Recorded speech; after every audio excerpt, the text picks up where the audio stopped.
So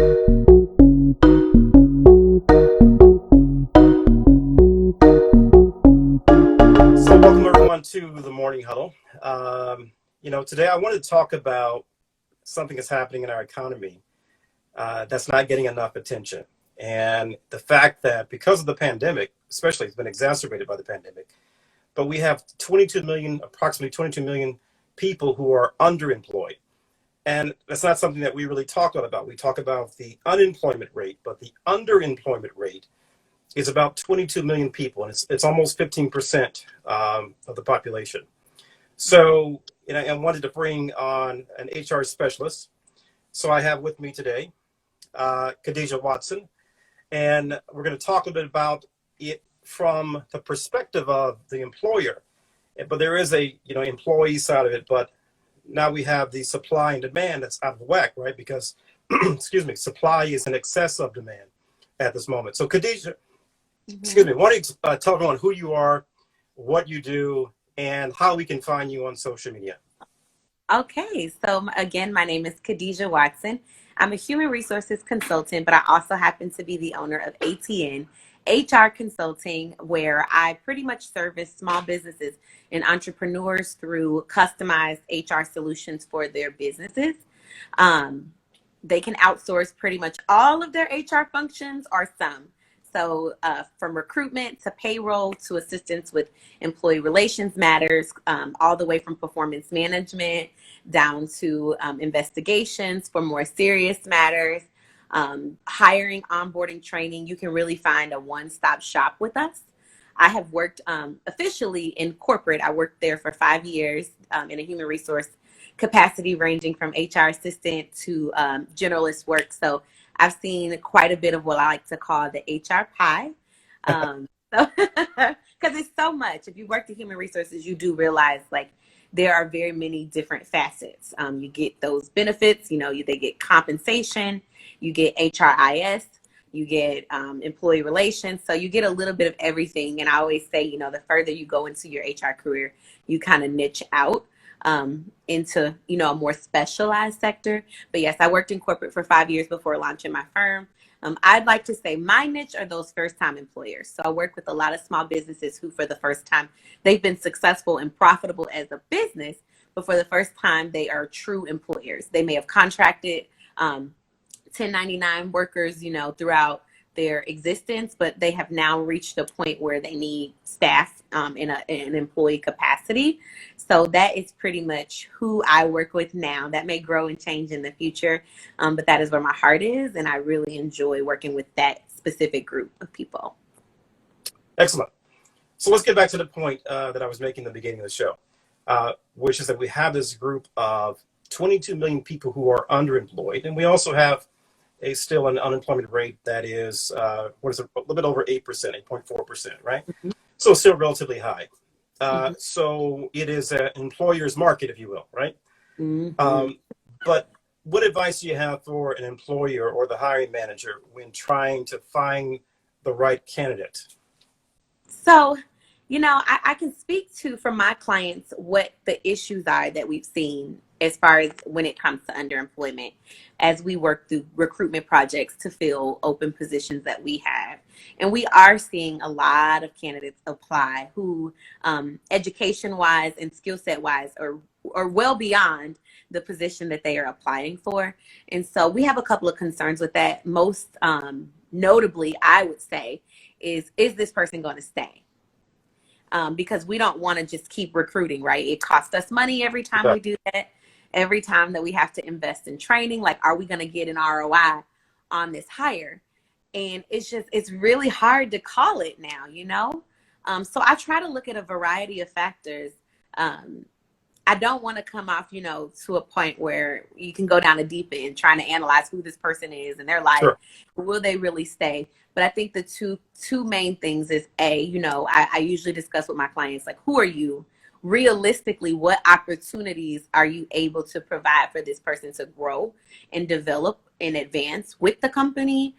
If the answer is, no, I can't do that. We don't have that. We just don't have that runway.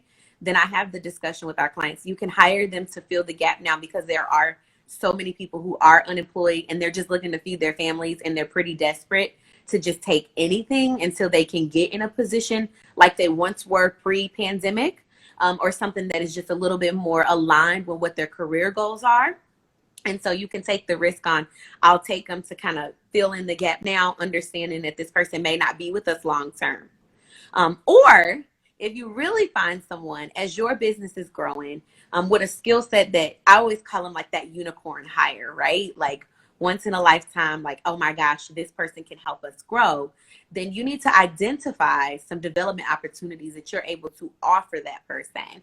Because the thing with underemployment is that it's kind of a subjective term, right? What looks like underemployment, I think we can all It is. agree in general, but what looks like underemployment for one person may not look the same, for another.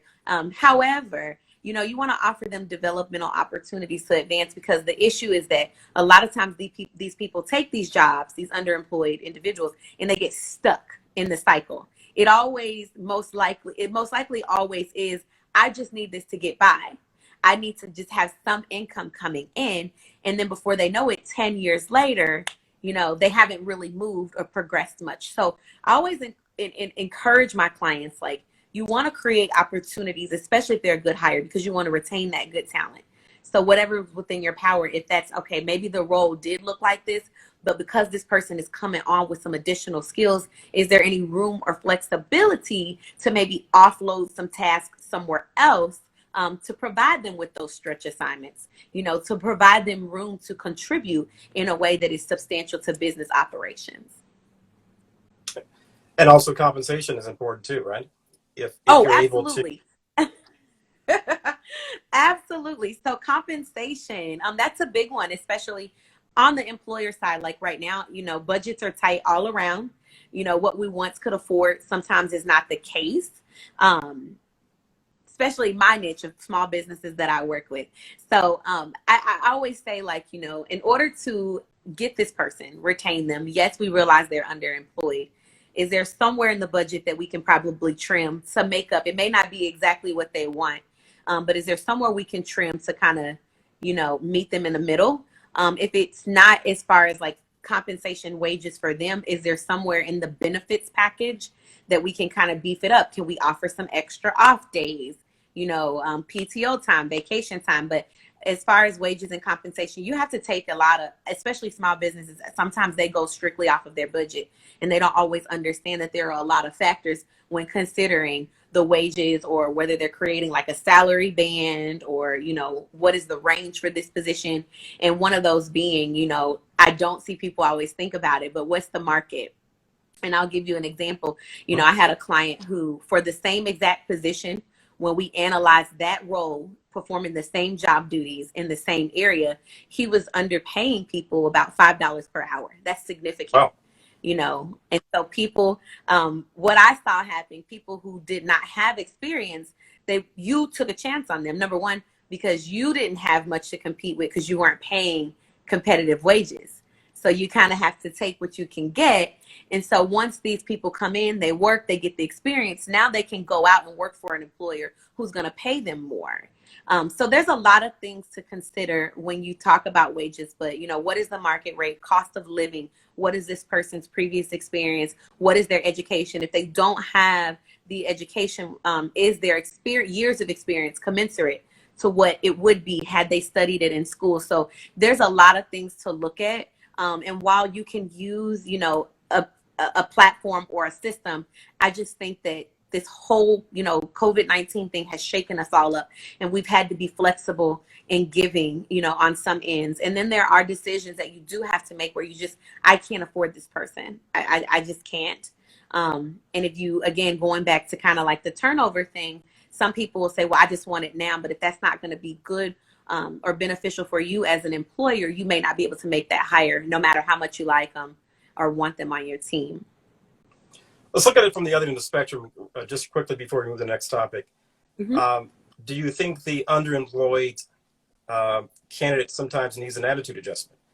Do you think we need to sort of recalibrate our expectations about what we can expect to earn in this new economy, or should we not compromise? That's a tough one. I do think that an attitude adjustment is needed to a certain extent. Pre-COVID, people there were I've seen examples of people who were living pretty comfortably, and were kind of out of touch with what they actually need to survive. I don't want to say you should live and not just be surviving, but I see people now who are even in my own network, my own family, where they're passing up, they lost their job to COVID. So they're on the job hunt now. And, they're offered a certain amount. I can't take that. I can't work with that. I'm like, you don't have no money now. So, I'm not telling you to settle.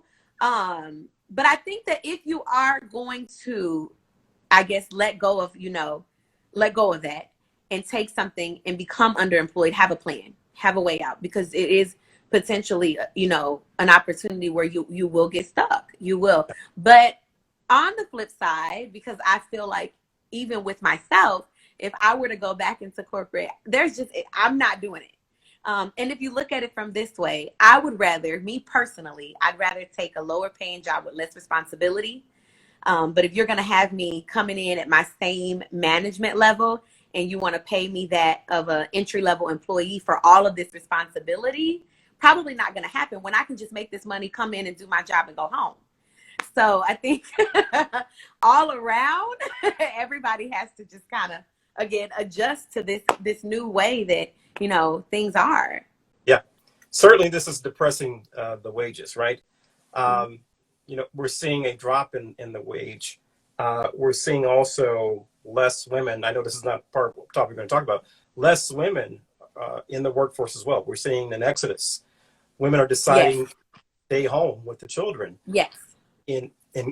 Increasingly so. And so that's also something that we need to be thinking about as we move into the new economy. Yes, that's going to hugely impact the workplace, because with children, not that all women are mothers, but the ones that do have to make the decision of how do I navigate through virtual school and care for my child. And it's not even just when you think of the workplace, a lot of people are still working from home. And it is becoming difficult. I've seen all day on social media, a lot of states are starting back and they're like, I can't do this. How can I be expected to work? Because that's another issue in itself as an employer. And one of the networks that I'm in, we talk about this, like, what are the concessions that we make to parents who are still working from home, but have to navigate through, helping their children through school? Like, are they excused from meetings? What is the output that is expected of them? What is the working hours? So it's all foreign, territory. And I think for a lot of women who are caregivers, they are just, it's too stressful. It's not worth the hassle. And then when you have things like Uber Eats or DoorDash or Shipt, when I can make just enough money, it's flexible, it's on my own schedule, I just need to get by. There are a lot of alternatives to making money these days. So there are a little bit more options for people when they decide to leave without a plan to go to another job. Got it. All right, let's say we find the perfect candidate. Okay. Thoughts on onboarding? What advice do you have for companies to make sure we properly onboard someone? Couple of things here. So number one, whether you've been operating for a while and you have a good grasp on what it is that this person is doing. I've seen, again, in the midst of the pandemic, a lot of things are changing, job roles are changing, and there are management teams who are really not fully clear on what the role is. And so they bring the person in, they're still trying to figure it out. And some things you just won't, right? So I think transparency up front when you're onboarding. We are going through a change. Things are shifting. We've had to, make some adjustments to accommodate for a different level of business. So I think it's important to be very transparent, have a clear understanding of what this person's role is and how they fit into the operation, and have a plan. There's nothing worse, I think, than getting an employee in as you're onboarding them. And aside from onboarding paperwork and the communication that happens up front, but when they get in the door, I think it's very difficult. And it saddens me when I see people who are just kind of like sitting around and winging it and not really knowing what they're supposed to be doing. They don't really have a assigned kind of like onboarding buddy someone that they can go to. The manager is kind of leaving to go to meetings. And a lot of companies are downsizing. So managers are taking on more tasks than what they probably were initially. So I always say have a plan, be very clear about how this person fits in the operation, be transparent and communicate, especially from job offer to they're in the door. Okay. Let's talk about the first 30, 60, 90 days and sort of what that should look like. And I have this conversation with many of my leaders because quite often the tendency is to say right away, this person is not here, so they're substandard. But what I always have to sort of set expectations in the first 30, 60, 90 days. What are your thoughts on that? How do we level set those expectations and make sure that we can assess performance with new colleagues who are coming in? Mm-hmm. So the thing is, as you know, in HR, it's not always black and white, but I think you can pinpoint a few reasons why. Maybe someone is not meeting the expectations early on in their role. And it goes back to clarity. A lot of the people that I see struggle within those first 30 to 60 days is because they haven't been properly onboarded. They don't really have a good understanding of what exactly they're supposed to be doing. And so I always tell managers it's important to have those touch-based meetings, as the person comes in, especially that 30-day to say, okay, how's everything going? You tell me how it's going. Is there something that you don't understand? And a lot of times the approach that I take with associates is that, this is what you're supposed to be doing. This is what you're doing. And walk me through your steps so that I, as a manager, can try to identify some of the gaps.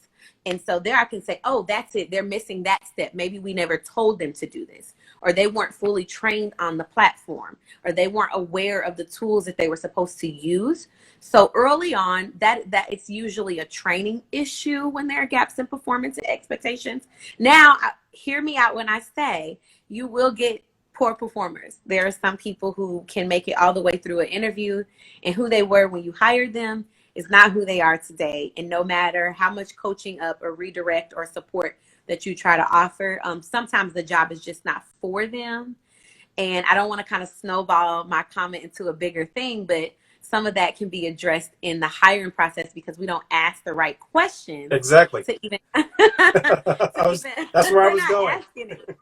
We're not asking the right questions to even identify if this person, has the skills to actually be successful in this role. We never inquired, about certain things. And so when they get here, hindsight is like, oh, we didn't even really dive deep into that. We didn't really analyze that the person could perform the job. And so they're struggling. So you got the performers that are just not good. You got the ones who should have never been hired in the first place. And then you have those who just are, don't have the proper training.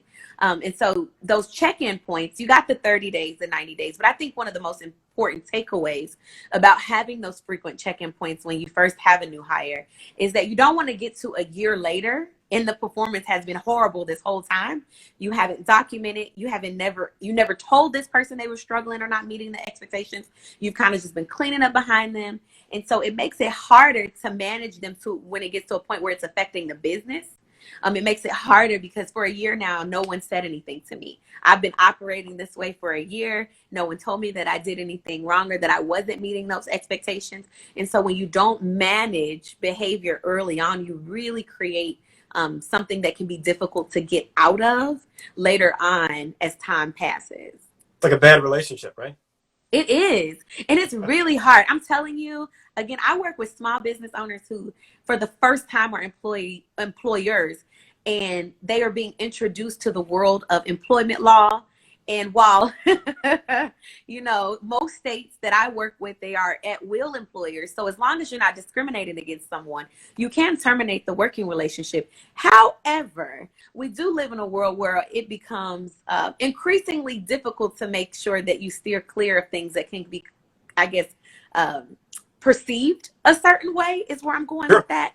And even if it's not something that's discriminatory, I've seen and studied a lot of cases where it's an employee's world when it comes to that. So you have to be very careful when navigating those waters. I started my career in asset protection, right? or loss prevention, whatever you want to call it. So I used to interrogate people. In fact, I was the internal person for the company at the time. So I've done a lot of interrogation interviews. And we've learned from lawyers what to say, what not to say, things that'll get you in trouble, how not to say things, how to get them, so I know exactly what you're talking about. And I actually teach this to people that I lead in coaching, because I feel like interrogation and coaching are two sides of the same coin. Because what we're trying to get the person to admit that they did something wrong, or admit they need to change their behavior. And so we follow the same steps of leading them to self-discovery. That's a better way of doing it from a legality standpoint, as opposed to you saying things or in judging terms or making assertions or assumptions. So right. And a lot of those issues, I think, it doesn't happen because you blatantly say something, but as you work with the person over time, you get more comfortable. You have more conversations. And so I'm telling you, I've seen employees, and I see managers in tears because they're like, what? I was just being friendly or whatever, because as soon as the employee faces any discipline or, any coaching or corrective action, well, this person did this to me, or they said this to me, or they asked me about something that was inappropriate. And so now I'm being retaliated against. And so it becomes a battle of, can you even prove? You can't come to me and tell me this person has had a poor performance for 60 days or 90 days, and you haven't documented anything. We don't have anything to show, like, this is what was supposed to be done. This is where it was not happening. We have to document those things. So that can go into a whole nother conversation, but it does all fall in line with the questions that you are asking. Yeah. Before I get to the next question, I have a favorite interview question that I have, and I would like to know what yours is. But for leaders in particular, I like to ask the person. So if you could pretend you're the person I'm interviewing for a second. Okay. All right. You ready, Khadijah? So Khadijah, I want you to think about the person whom you most enjoyed managing throughout your career. Just get a picture of them in your head, okay? You got a picture of them in your head? Yes. Okay. How would that person describe you? How would she describe me? Oh, gosh. Now that you asked that. Okay. So I probably enjoyed managing this person the most because she was really flexible. No, how would she describe you? I know, but I'm thinking now that because she was flexible and adaptable, and I knew I could give her anything, and it would get done, she probably, I don't know, because I did give her a lot. Like, okay, can you do this? Can you do that? So I wonder, and I was very vulnerable, I think, with her as far as like when I was stressed or the workload was high. I think she would describe me as hands-off. I am a very hands-off manager. I don't believe in micromanaging. I think that you do have to learn your staff. Some will need more hand-holding than others, but I think she would describe me as hands-off. I think she would also describe me as trusting. Not perfect, but hands-off and trusting. I would say those two. I don't know. Right. I'd have to dig deep into that because I never thought about that before. So then what I will do is I'll ask, so now what do you think of the person on the other end of the spectrum, the person who was the most challenging to manage? How would that person describe you? Don't answer. Overbearing. Oh, don't answer? Don't answer. So, but the way that people answer those questions tells me a lot about their leadership style. And it isn't necessarily who they are today. And I have to understand, what's the reference point, right? Was that 10 years ago? Was it 5 years ago? Was it last week? I need to understand that. Right. But if there's a gap between how they answer those questions, right? It tells me maybe there is an issue there. There's a red flag that I need to dig into and peel the onion back a little bit. So thank you for letting me you say that though. I think I was the easiest person that I managed was earlier on in my career. I don't actually manage anyone today. Whoever I would manage today would probably get a very different version of me. Of course. I learned a lot over the years. Absolutely. That's why the point in time is important. So what is your favorite or best interview question? What's one of my favorite? Okay, I'm going to tell you why. But my favorite interview question is not necessarily a personality, or maybe it is. But Okay. I like to ask people, how do they manage competing priorities? So I Ah, give them the example of, say I give you, as your leader, if I give you four things that are all equally important, walk me through how you decide what to do first. got And it really gives me insight into a person's thought process. I've always worked in industries where everything was important all the time, every single task, every single moment. And so I've always had to have people on my team who could understand that. Like, all of it is important. And it gives me a gauge on how they follow through. I also like to ask, you didn't ask me for two, but here's a bonus. I do like that's to okay. ask candidates, how do they manage their work with little direction? So if I give you something and I walk away, but I haven't really provided any context on direction on how you need to do it, how do you navigate through that? So those are my two favorite questions to ask. Love that. I love it. Those are great questions. Did you guys Thank write that down, by the way? I you. am, for those of you just joining, I am on IG Live with Khadijah Watson, and she's an HR consultant, and she's helping us navigate through some of these questions today. So if you have questions for Khadijah, please put them in the comment section. All right, Please, Khadijah. So I can see them. we've got the right person hired. We've Okay. onboarded them. Let's say we did the right way, the Mhm. Khadijah way. How often should that leader meet with their direct report? I am a fan. I'm a fan. It depends on, first of all, level, right? So some of my more senior managers, I don't need to necessarily meet with all the time. Number one, because we're pretty much in constant communication throughout the day. So I don't have to meet with them a lot. But I am a fan of weekly one-to-one sessions. They don't have to be long.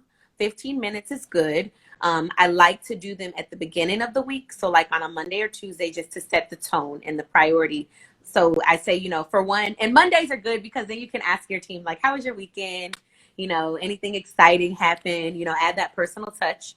And then I say, okay, tell me what you're working on. So I really use when I manage direct reports. I use that time to let them kind of tell me what's going on in their world. And that would go a couple of ways. So if they didn't have much to say, then they didn't have much work to do. Or they just weren't being very open, or if they couldn't really describe to me what they were working on, then that kind of was a red flag for me. Like, this person can't articulate what they're supposed to be working on. And that I would take that opportunity to provide some additional direction. So not to go too far, because, I guess I do that. But you asked, I say once a week, the No, weekly one. They set the tone and give you a chance to really lay the foundation for the week. got it. And so within that once a week kind of Mm-hmm. touch base, if you will, how much of it is, how much should it feel like a review process? I want people to understand the difference between what we might do in a formal setting versus an Mm-hmm. informal. And this sounds more like an informal. Is that fair to say? Yes. Oh, so Okay. if you're asking for more of like a formal setting, if you're having I'll give you an example of what I did in my last corporate role with my direct reports. We did an annual review, obviously, and then we did the semi-annual. So 6 months in, this is kind of where you stand. But as a part of our performance, our performance review cycle, prior to the end of the year, let's sit down and establish some goals that you want to complete within the next year. Okay. So when that 6 months comes, I can say, these are the goals that you established for yourself, prior to your annual review for the upcoming year. Let's talk about where you are with that. How far are you in? Have you accomplished anything? So I think for a more formal process, twice a year, it's fine. Okay. Um, yeah, that works. Got it. So meeting weekly in an informal fashion, formally meeting twice a year to talk about goals, where you are relative to those goals, and what have you. Yes. Mm-hmm. Should the goal setting happen during the review process, or should that be subsequent to the review process? So a lot of times, I think it just depends on like your company's cycle, but I would say, I say prior to you getting your annual review. And the only reason I say that is because if a team member does not get a good review, it can really damage their confidence going into the next year. So I would like to see what goals you had prior to knowing that you might be getting a level 1 or a below average, because some people internalize that and they just shut down, or some people take it and fuel it and say, I am going to do better. But I think capturing that information prior to gives you an opportunity to see what they were really feeling, prior to them getting their annual review at the end of the year. Got it. Now, the next question I think is important, particularly with everything that's going on in our country, assessing potential in an impartial manner, I should say. What advice do you have for leaders who are, struggling with unconscious bias, with whatever? How do we impartially assess potential in someone? So I always tell the leaders that I work with, make it about the job, the skills and the job, not necessarily what that person looks like, who they hang around, where they live, where they went to school, what you think they're like. Make it about the skills and the job at hand. Can they successfully perform the role? So that's kind of what I do. And then also really refining that interview process to ask questions that would support, impartial answers, so that you don't get clouded by the judgment of, oh, I went to University of Southern Mississippi. Maybe the first candidate that I interviewed went to Southern Miss. So throughout the whole process, I have this thing about people who from Southern Miss, we show up, we show out. This is obviously the candidate for the job. But that doesn't matter. Can they do the job? Their skills, the way that they answer, their interview questions, their demonstrated capabilities through previous work history. So if you just simply make it about the role and take out those other subjective factors, I think it limits that margin for error. Got it. And let's say we have two candidates that are been enrolled for 18 months now, and you're trying to determine who's getting the promotion. How should we assess the potential of each one? The review scores are similar, the performance is similar, but when we're looking at potential, it's different, right? We're talking about what they can do, what they have the potential to do, not what they're doing today, right? What's your advice on how we assess the potential fairly for two One of the individuals? things that I do is I examine the next role, because they're not quite operating in that next role yet. And so is there something in the job duties of this next position that would distinguish the two of them? And namely, what I've seen, with promotions and roles, sometimes there's an element of like soft skills and people management, whether it's collaboration or the form of actually leading a team. And I always tell people, just because the person knows the job the best doesn't necessarily mean that they're the best manager. I would rather have a leader or manager, supervisor, whatever you want to call it, who knows the job well. They may not be the most technically, advanced in it, but they're able to lead their team. They can get the respect from those that they lead. They can foster, an environment of productivity and collaboration. So those are the type of things that I look at for the work that I've done. Now, if your company is not is not like that, I think that you'd have to really map out and look at some other things like education, because these people could be in the same role for 18 months, performing the same job, have similar reviews. This person could potentially have a master's degree and a little bit more academic knowledge that would aid them or advance them in the role. And that could help, justify why this person was promoted over the next. So I try to really pull out those factors that would not lead into a way where it was about something other than the work. Got it. I have a saying that, I'm from AP, so that's my background. I used to always say, don't promote the guy who catches the most shoplifters. Just because he or she has that skill set doesn't mean that they can lead others and are promotable. Yeah. So, but that's tend to be the thing that you look at.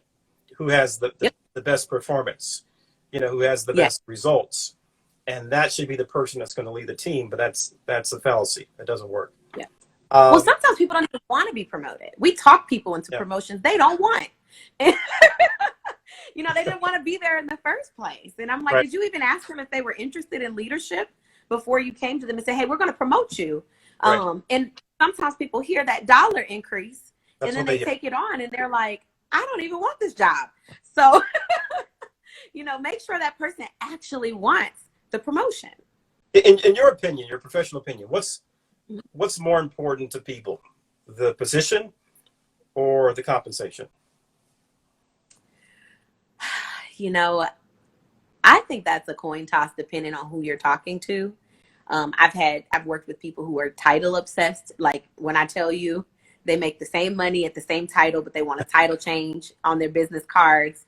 I just think it depends on a variety of factors. Like, some people care more about compensation. Some people care about a position. And it's for a variety of reasons, right? Compensation is because I'm used to living a certain lifestyle or I have a family to support. The position or title could be because I need to have this in order to advance to this, or I feel like I need to have experience. Like I know in the human resource world, having an HR business partner title is a big thing, because it's usually perceived one way. But I've seen some HR business partners that do the work of assistant HR managers, and I've seen some that do, the work of VP level HR. So I don't particularly too much caught up in the title, but if I had to choose, I'd probably actually go with the job itself, job duties, because it would lend into my next role and career progression. I'd be able to say that I have experience doing this. Got it. Well, you're a forward-thinking person, so that's probably why you answered that way. Yes. All right, let's talk about how long should it take. Let me ask it this way. How long should you give someone before you say, okay, we're done? Mm-hmm. They've been enrolled for, I don't know, let's say a year now. It's just not working out.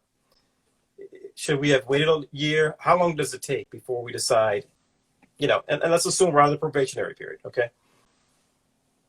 What are your thoughts on that? So I always tell my managers, like things like attendance, I don't have to give you time to correct that. Come to work on time or show up to work on time. Sure. But when it comes to performance issues, I think you have to give a person time to show improvement. You're not gonna have a conversation with them on Monday and they're gonna fix it by Friday. So I say my timeline personally when I am working through these types of things is from notice, like, hey, this is serious. You're not performing well. There are gaps. Your performance has been deficient. You need to have some immediate and sustained improvement. I typically advise my managers to wait about a month. Let's see. It's not to say that person is going to be perfect in a month, but are they showing action towards correcting what they need? Are they staying later asking for additional help? Are they taking more classes? Are they asking more questions? Like, are they involved in the process of trying to get to where they need to be? If they are not, then we move to the next step of the corrective action process. And so that looks different in places. A lot of people sometimes have a first, second, third, final, then termination. So I think it also depends on what your performance management or corrective action process looks like. But I say from when you put that person on notice, you give them anywhere 4 weeks. Some people will argue 6 weeks is too long, but you have to give them time to improve before you just give them the boot or move forward in the process. I think it's important also. I like to tell my leaders, don't put yourself in the frame of mind of this is a self-fulfilling prophecy. Mm-hmm. Stay in the posture of I'm trying to help and develop this person, even when we're coaching them out. Mm-hmm. Because then you will, as a leader, be just hell-bent on trying to get the person out the door. Yes, and you'll be very frustrated. Let them fire themselves, is what I tell people, right? You're not the one firing them. People fire themselves. Do your job, right? And it'll be self-evident that they are not, equipped or skilled enough to do their job. Does that make sense? So yes, that goes into my comment about this person has to show initiative. That they also want to improve. They have to ask the questions. They have to show up. It's not necessarily a process where you have to hold their hands, because at the end of the day, they're responsible for being able to do their job, and that's just that. Now, you can support them and provide them with resources, but they have to be invested in that process as well. So you have on one end the person who's kind of the gotcha manager, right? Wants to catch them doing the next thing wrong. And then on the other end, you have the manager, I say, that coaches like a superhero. And I actually have a podcast on this that says, don't coach like a superhero. When you're trying to save, you can't save everyone, right? You can't. No. So, but we have people who have that tendency as well. They're very paternalistic in their coaching style, right? and they think they can help and save everyone and protect everyone from that eventuality of separation. But I think the most humane thing to do is to help that person along through the process of separation, and not play gotcha and not try to stop it from happening. What are your thoughts on that? I agree, because you have to look at it. A underperforming employee affects more than just the relationship with their manager. If you are doing extra work to compensate for where that person is shortchanged, that's a problem. If you are, or if you're already making, or struggling to make your labor budget, and this person has been 8 hours today, and the output is not reflective of the work that they've done, that's a problem. Right. If the team is negatively impacted, the morale, if they notice that this person isn't holding their weight, that's a problem. And do you lose a rock star team member because they just can't put up with the fact that you're trying to save the struggling one? So you have to realize that a poor performing employee affects everybody, all that's involved, depending on the circumstances. And again, there's no, it's not always black and white in HR. There's a wide variety of cases. So I think you're right. You coach them along, like it's really on you, but this can go one way. You can improve, or we may have to manage you out. Yeah. And you have to feel okay with knowing that you did your part. You do. And I think most of the people that I fired in my career, Khadijah, in all honesty, have either hugged me, shake my hand, have thanked me at the end of the process, because of how I treated them throughout the process. And I believe you have to approach this with care and compassion. And some people who are on the live right now who have worked for me in the past know exactly what I'm talking about. My reputation is that we actually move people along before we get to the end of the process. They end up leaving before the process is over because we've helped them make a decision, right? To say, you know what, this is not right. That's what you want. That is the most optimal. Well, I've had those conversations. I've had to tell people, maybe you need to evaluate whether or not this is somewhere that you want to be. And Absolutely. That does get to thinking. And there's nothing wrong with that. I think as managers, sometimes we feel like that's like, oh my God, can we say that? Is that an appropriate thing to say? Yes, it is. It is. You can most definitely tell someone, like, considering all things, I think it's time that maybe you start thinking about, is this the place for you? Is this a good fit for you? Because I don't want you stressed out because I'm asking you every day what you're working on, or trying to, especially when you get into like PIPs. I always tell my manager, be very careful. You put someone on a PIP is just as much as work for you to check in, make sure. I don't want to hear that, oh my God, this is too much. I don't care. Let them do what they want to do. It's a lot of work to put someone on a PIP. So you're right. Maybe we can come to the decision of this is not for you before we even have to get all the way to that end step.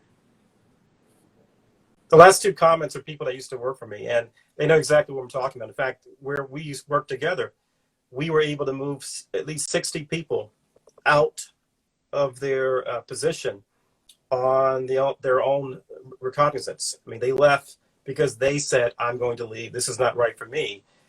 We didn't have to make the decision for them. So I think that's always the better outcome. Yeah. So I prefer that. If we can go that route, I absolutely prefer. I knew you would as an HR expert. So I'll be honest with you. I love HR. I love whenever I had an HR partner with me. It was great. We do not have them in stores now. As a store manager, that's what my position is. I have to play HR now, which I do. Mm-hmm. I love HR. I think it's great. But I want to kind of end on this topic. We've been talking about the hiring and the firing and all that process. It is my belief, and I think you and I talked about this on the phone, but I want to get your thoughts. It's my belief that if someone leaves the company, or if we terminate someone or separate them from their job, as leaders, we have to look at ourselves. We have to say that that's on us. Because when we hired that person, we said that they would be a great fit for the company. And maybe we didn't vet them properly. Maybe we failed in the vetting process. Or let's say they were a great fit, but we didn't develop them, right? We didn't spend the time, we didn't invest in them, we didn't develop them. And so how can they be successful if no one is developing and working with them? Or we didn't retain them. We hired that underemployed person and we thought, oh, they're great. But we didn't offer them anything from a futuristic standpoint to bring them along and say, hey, we've got something for you in the future that's going to satisfy you from a skill set or something that's commensurate to your skill level. So it's whatever the case, I think we as leaders have to think we failed in some way and have to reevaluate that and say, how can we do better? Turn is a reflection of leadership. And if the turn rate is too high, it's a problem with the leadership. It's not a bad hire. And that's how we like to phrase it, right? It was just a bad hire. But no, it's bad in terms of the acquisition, development, and retention process. What are your thoughts on that? I said a lot. I think for the most part, I agree. When you look at just those three factors, right? If we're not going into like natural attrition. But sure. From the standpoint of what you said, I do agree. But I wouldn't say, okay, and maybe this is the same thing, but sometimes it's failed systems. Like, you say, oh, it's a failure of leadership, but maybe our processes are bad. Yeah. And it's not necessarily that we don't have the best interest as leaders and we don't want to do the right thing, but we need to really evaluate what our processes and systems are. So I do agree. I know that for myself, with every exit, I do evaluate what could I have done better? Like, what role did I play in that? And there are some where I feel like, maybe I leaned on this person or I thought that they were capable of handling more, because sometimes we put too much pressure. It's not necessarily that the person couldn't do it, but maybe we did that too fast, too much, and we didn't take time to consider if they were actually ready for that.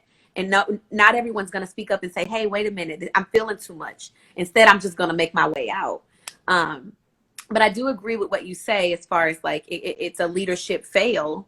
But I don't know. Maybe I just don't like to use the word fail. Or maybe oversight. You're such an HR person. I know. But maybe we don't know what we don't know. How many times you don't know what you don't know until you see it. Yeah. And you improve. You get better each time around. You know what to look for. And then I think we're saying the same thing. I'm using a strong word. We are. I'm just dressing it up for you because it just sounds so like we failed. I'm just dressing it up because that's what I do, right? I empower my leaders. But I do think it's possible that you can do everything right and still get that. Of course. Bad hire. So. All right.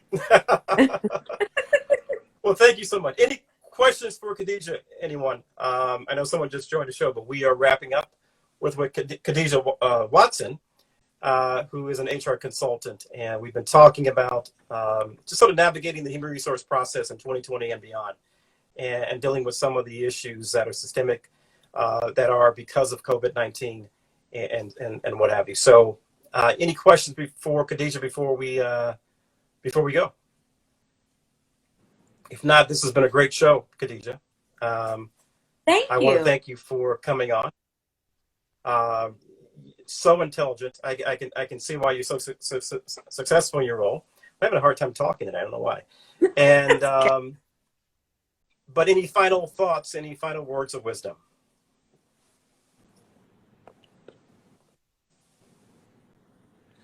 Can you still hear me? Yes, I can hear you. I was just making sure because clearly I might need glasses or something. Any final thoughts, Khadijah, before we go? Thank you for having me. I really enjoyed this. This was good. It was insightful for me. It got me to thinking. You did about my own ways. As an HR professional, I will say that if there are any managers or anyone who leads people on the call, this year, this pandemic, COVID-19 has really changed the way that we interact with our teams. And it has forced us to care about things that we probably wouldn't ordinarily have room for in the workplace. So I say be flexible, be adaptable, give grace, and make accommodations where you can, because it's all new for everybody. So that's the biggest thing that I would like people to walk away from, knowing that none of us knew what we were doing before this happened as far as HR professionals. It was new to us. I know it's very frustrating to managers, but we can all get through it. And you have people and things like the morning huddle giving you the 411 on things that are going on. So stay dialed in to make sure you receive what you can to help you be successful in your role. Well said. Well said. Excellent way to end the show. I'm not going to say anything else. I think that's all that needs to be said. So All thank you so right. much, Khadijah. I appreciate it. Thank you. Bye bye, everyone.